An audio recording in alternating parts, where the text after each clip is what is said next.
Hi dears, എല്ലാവർക്കും നമസ്കാരം. ബിന്ദുസ് വേൾഡിലേക്ക് എല്ലാവർക്കും ഒരിക്കൽ കൂടി സ്വാഗതം.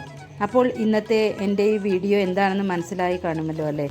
ഇന്ന് എൻ്റെ ഹസ്ബൻഡിൻ്റെ അച്ഛൻ്റെ നവതി ആഘോഷമാണ് നിങ്ങൾ ഈ കണ്ടുകൊണ്ടിരിക്കുന്നത്. അതായത് 90-ാം പിറന്നാളാണ്. അച്ഛൻ നവതിയുടെ നിറവിൽ നിൽക്കുകയാണ്. ആ സമയത്ത് മക്കളും മരുമക്കളും പേരക്കുട്ടികളും എല്ലാവരും അടങ്ങി ഒരു സെലിബ്രേഷൻ ചെയ്യാമെന്ന് തീരുമാനിച്ച് വളരെ കുറച്ച് പേരെ വിളിച്ചിട്ടുണ്ടായിരുന്നുള്ളൂ. ഒരു 150 പേരുടെ ഒരു ചെറിയ പരിപാടി വെച്ചതാണ്. അപ്പോൾ അതിൻ്റെ ഒരുക്കങ്ങളൊക്കെയാണ് ഇപ്പോൾ ഞാൻ ഈ കാണിക്കുന്നത്. അതായത് ഞങ്ങൾ ബാംഗ്ലൂരിൽ നിന്നും അന്ന് പിറന്നാളിൻ്റെ അന്ന് ആണ് അവിടെ എത്തിയത്. തലേ ദിവസം ഇവിടുന്ന് ഓണത്തിൻ്റെയൊക്കെ തിരക്കായിരുന്നു. 3-ാം ഓണത്തിൻ്റെ അന്നായിരുന്നു പിറന്നാൾ വെച്ചത്. ഇത് ചെറുതായിട്ടൊരു പന്തലൊക്കെ കെട്ടി സദ്യ ഉണ്ണാൻ വേണ്ടിയിട്ടുള്ള സംവിധാനം എല്ലാം ഒരുക്കിയിട്ടുണ്ട്. അപ്പം അത്യാവശ്യം മക്കളും പേരക്കുട്ടികളും പിന്നെ അതുപോലെ മരുമക്കളും ഒന്നിച്ച് ഒരു 90-ാം പിറന്നാൾ ആഘോഷിക്കുക എന്ന് പറയുന്നത് എല്ലാവർക്കും കിട്ടുന്ന ഭാഗ്യമല്ല. അപ്പോൾ അച്ഛൻ ആ ഒരു അപൂർവമായിട്ടുള്ള ഒരു ഭാഗ്യം കിട്ടി. അപ്പോൾ അതൊന്ന് സെലിബ്രേറ്റ് ചെയ്യാമെന്ന് എല്ലാവരും കൂടി തീരുമാനിച്ചു. അങ്ങനെ ആ സന്തോഷം പങ്കുവയ്ക്കുന്ന ഒരു വീഡിയോ ആണ് ഞാനിവിടെ ഇന്ന് കൊണ്ടുവന്നിട്ടുള്ളത്. അപ്പോൾ രാവിലത്തെ കാഴ്ചകളാണ് നിങ്ങൾ ഈ കാണുന്നത്. എല്ലാവരും വരുന്നതേ ഉള്ളൂ. ഹസ്ബൻഡിൻ്റെ വീട്ടിൽ ഇതുപോലെ 6 മക്കളാണ്. 6 മക്കളും വന്നിട്ടുണ്ട്, പേരക്കുട്ടികളുമുണ്ട്. പക്ഷേ ഞങ്ങളുടെ മക്കൾ മാത്രമില്ല. കാരണം ബാംഗ്ലൂരിൽ ആണല്ലോ ഞങ്ങൾ. അപ്പോൾ ഞാനും ഹസ്ബൻഡും മാത്രമാണ് പോയത്. അവർക്ക് ഒഴിച്ചുകൂടാൻ പറ്റാത്ത എക്സാമായിരുന്നു. അതുകൊണ്ട് തന്നെ അവർക്ക് പോരാൻ പറ്റിയില്ല. പിന്നീട് ഒരവസരത്തിൽ വീണ്ടും എല്ലാവർക്കും ഒത്തുകൂടാമെന്ന് വിചാരിച്ച് ഞങ്ങൾ മാത്രം പോയി. ഞാനും ഹസ്ബൻഡും പോയി. അങ്ങനെ ഏകദേശം 10 മണി 11 മണിയൊക്കെ ആയി തുടങ്ങി. ആളുകളൊക്കെ വരാൻ തുടങ്ങിയിട്ടുണ്ട്. ഇതാ ശിവമോളാണ്, അനിയൻ്റെ മോളാണിത്. അപ്പോൾ ഇവിടെ കുറച്ച് പരിപാടികളൊക്കെ ഇപ്പോൾ കുറച്ചൊക്കെ ആളുകളൊക്കെ എത്തി തുടങ്ങി കേട്ടോ. അപ്പോൾ ചെറിയതായിട്ട് കുറച്ച് പരിപാടികളൊക്കെ ഒന്ന് അറേഞ്ച് ചെയ്തിട്ടുണ്ട്. കേക്ക് കട്ടിങ്ങും അതുപോലെ അച്ഛനെ ആരതി ഒഴിയുന്നതും ഒക്കെ ആയിട്ട് കുറച്ച് കാര്യങ്ങളൊക്കെ ഉണ്ട്. അതൊക്കെ ഞാൻ വീഡിയോയിലൂടെ നിങ്ങൾക്ക് കാണിച്ചു തരാം. അങ്ങനെ പരിപാടികളൊക്കെ ആരംഭിക്കാനായി. അത്യാവശ്യം നല്ലപോലെ വെയിലായി തുടങ്ങി. നാട്ടിൽ വെയിലായി തുടങ്ങിയാൽ പിന്നെ നല്ല ചൂടുവാണല്ലോ. അപ്പോൾ അത്യാവശ്യം ചൂടൊക്കെ ഉണ്ട്. ഫാനും കൂളറും ഒക്കെ ഇട്ട് അങ്ങനെ അഡ്ജസ്റ്റ് ചെയ്തിട്ട് ഇരിക്കുകയാണ്. നമുക്ക് ഈ പന്തലും ഈ ഡെക്കറേഷനൊക്കെ ചെയ്ത് കഴിഞ്ഞാൽ തന്നെ അതിൻ്റെ ഉള്ളിൽ കുറച്ച് ചൂടും കാര്യങ്ങളൊക്കെ കൂടുതലുണ്ടാവും. അപ്പം ഇതാ എല്ലാവരും ഇങ്ങനെ എത്തി തുടങ്ങുന്നു.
അപ്പോൾ അച്ഛനെ അമ്മ ഇവിടെ ആരതി ഒഴിയാൻ വേണ്ടി നിൽക്കുകയാണ്. ആരതി ഒഴിയാണ്.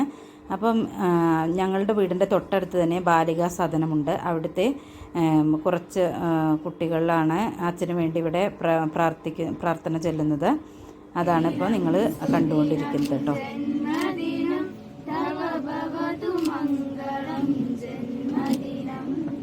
ചിരഞ്ജീവ ഗുരു പുണ്യവർദ്ധനം ചിരഞ്ജീവ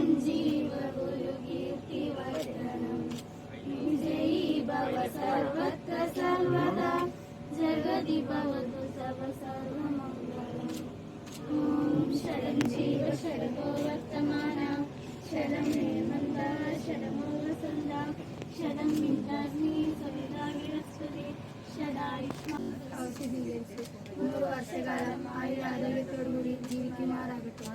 ഓം ശാന്തി, അന്തരീക്ഷം ശാന്തി, ശാന്തി ദേവ ശാന്തി, ശാന്തി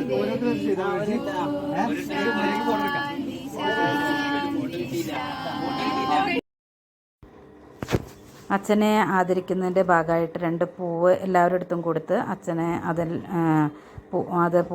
പൂവ് അങ്ങനെ തലയിൽ വെച്ച് കാല് തൊട്ട് വന്ദിക്കുകയാണ് എല്ലാവരും.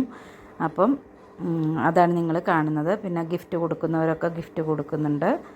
അതൊക്കെയാണ് കാണുന്നത് കേട്ടോ. കുറച്ച് പേരൊക്കെ അങ്ങനെ ചെയ്തു. പിന്നെ മിഠായി കൊടുക്കലും ഒക്കെയായിരുന്നു. ഇനി അടുത്തത് കേക്ക് കട്ടിംഗ് ആണ്.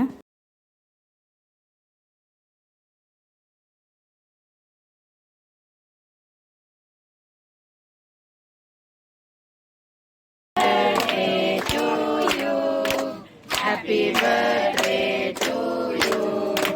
Happy birthday to you. Happy birthday to you. അപ്പോൾ അങ്ങനെ കേക്ക് കട്ടിങ്ങും കഴിഞ്ഞു. മക്കളൊക്കെ അങ്ങോട്ട് ഒഴിഞ്ഞിന്ന് പേരക്കുട്ടികൾ മാത്രം നിന്നിട്ട് കേക്ക് അങ്ങ് കട്ട് ചെയ്തു കേട്ടോ. അപ്പം അച്ഛനും അമ്മയും പരസ്പരം അങ്ങോട്ടും ഇങ്ങോട്ടുമൊക്കെ കൊടുക്കുകയാണ്. അപ്പം അന്ന് ഇവരുടെ കല്യാണ സമയത്തൊന്നും നമ്മുടെ അന്നത്തെ കാലത്തൊന്നും ഈ ഫോട്ടോഗ്രാഫിയൊന്നും അത്ര ഉണ്ടായിരുന്നില്ലല്ലോ. അപ്പോൾ അച്ഛനും അമ്മയുടെയും ഫോട്ടോസൊക്കെ നല്ല രസമുണ്ട് കേട്ടോ. ഫോട്ടോഗ്രാഫർ വന്ന് എടുത്തതൊക്കെ കാണാൻ നല്ല രസമുണ്ടായിരുന്നു. അപ്പം അവരെ അങ്ങനെ ബർത്ത്ഡേ സെലിബ്രേഷൻ എന്ന് പറഞ്ഞത് ഒരുവിധം ഒക്കെ എല്ലാം കഴിഞ്ഞു. ഇനി അടുത്തത് സദ്യയാണ്. സദ്യ ഉണ്ണാൻ പോവുകയാണ് ഓരോരുത്തരായിട്ട്. കുറച്ച് പേരൊക്കെ പോയിട്ടുണ്ട് സദ്യ ഉണ്ണാൻ. അപ്പോൾ ഫസ്റ്റ് ട്രിപ്പിൽ തന്നെ അച്ഛനെയും അമ്മയെയും ആദ്യം ഇരുത്തണം. അച്ഛനെ ആദ്യം ഇരുത്തണമല്ലോ, എങ്കിലല്ലേ മറ്റുള്ളവർക്ക് കഴിക്കാൻ പറ്റുമോ, പിറന്നാൾ കാരണമല്ലേ. അപ്പോൾ അച്ഛനെ ഫസ്റ്റ് പന്തിയിൽ തന്നെ ഇരുത്തി ചോറ് കൊടുക്കുകയാണ്. ഇപ്പോൾ സമയം ഏകദേശം 12:30 1 മണി എല്ലാം ആയിട്ടുണ്ട്. അപ്പോൾ അങ്ങനെ ചോറിനുള്ള സമയം തന്നെയാണ് കേട്ടോ. അപ്പോൾ അച്ഛൻ നല്ലപോലെ ക്ഷീണിച്ചിട്ടുണ്ട്. കാരണം ഫോട്ടോ എടുക്കലും എല്ലാവരും ഗിഫ്റ്റ് കൊടുക്കലും വേറെ അങ്ങനെ ഒരുപാട് നേരം അച്ഛൻ അങ്ങനെ ഇരിക്കുമ്പോഴത്തേക്ക് കുറച്ച് ക്ഷീണം അനുഭവപ്പെട്ടിരുന്നു. അപ്പോൾ എങ്ങനെയുണ്ട് ഇന്നത്തെ എൻ്റെ ഈ പിറന്നാൾ വീഡിയോ? എല്ലാവർക്കും ഇഷ്ടമായി എന്ന് കരുതുന്നു. ഇഷ്ടപ്പെട്ടാൽ എന്നും പറയുന്നത് പോലെ തന്നെ ലൈക്ക് ചെയ്യാനും ഷെയർ ചെയ്യാനും സബ്സ്ക്രൈബ് ചെയ്യാനും ഒന്നും മറക്കരുത്. വീണ്ടും നല്ല നല്ല വീഡിയോസുമായി ഉടൻ തന്നെ വരാം. Till then bye.